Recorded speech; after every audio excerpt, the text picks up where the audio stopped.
Roller chains are used all over. We're all familiar with them as the chains that move energy to the wheels of our bikes.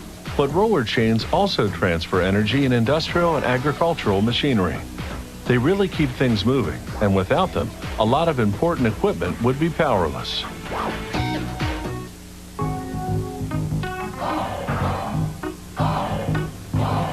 To make a roller chain, a punch press pulls steel from a giant spool. Using 500 tons of force, it cuts shapes out of the steel. These shapes are the link plates that will join all the parts of the roller chain. The plates travel on a series of conveyors. An arm positions them as they head towards the next punch press that makes 2 holes in each link plate.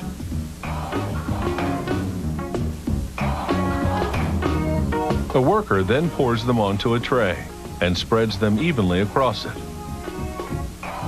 A vibratory mechanism shuffles them into a blazing furnace. This heat treatment toughens the steel. Then they cool down slowly in a tank of oil.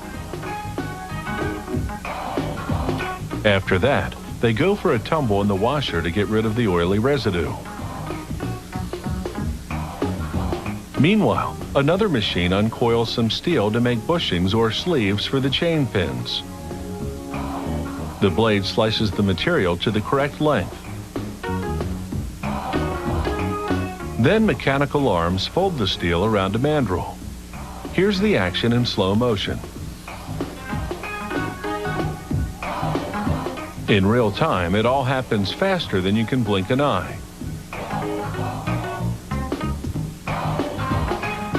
The bushings fall into a bin, and now they're ready to be heat treated. They open the furnace and stand away from the blast. A rail car takes the bushings into the flames. This may look destructive, but the bushings will come out stronger.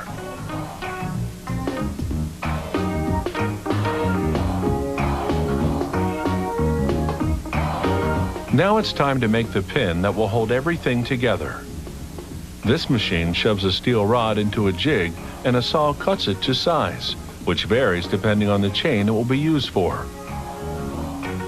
A mechanical arm then picks up the pin and transports it to rotating heads, which machine down the ends.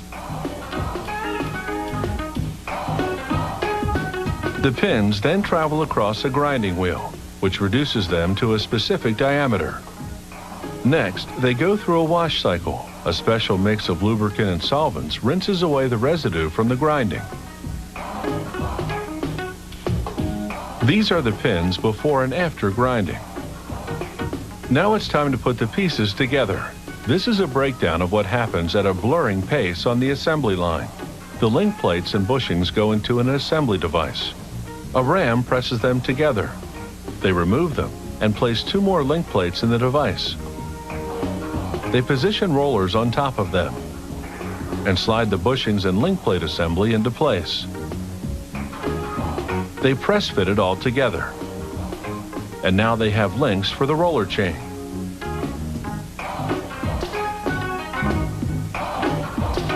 The next step is to fit the roller links together. They clamp them into a fixture and slide in pins. A hydraulic ram presses the pins to the base of the assembly.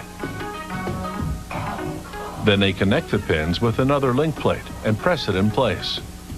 This is repeated as they lengthen the roller chain. They can also widen it to enable it to handle more horsepower. To do this, they stack single strands of roller chain.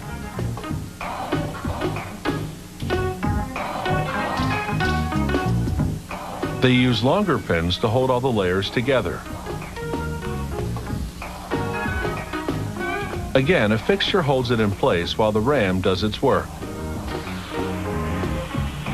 This produces heavy-duty roller chain. The one shown can handle 400 horsepower.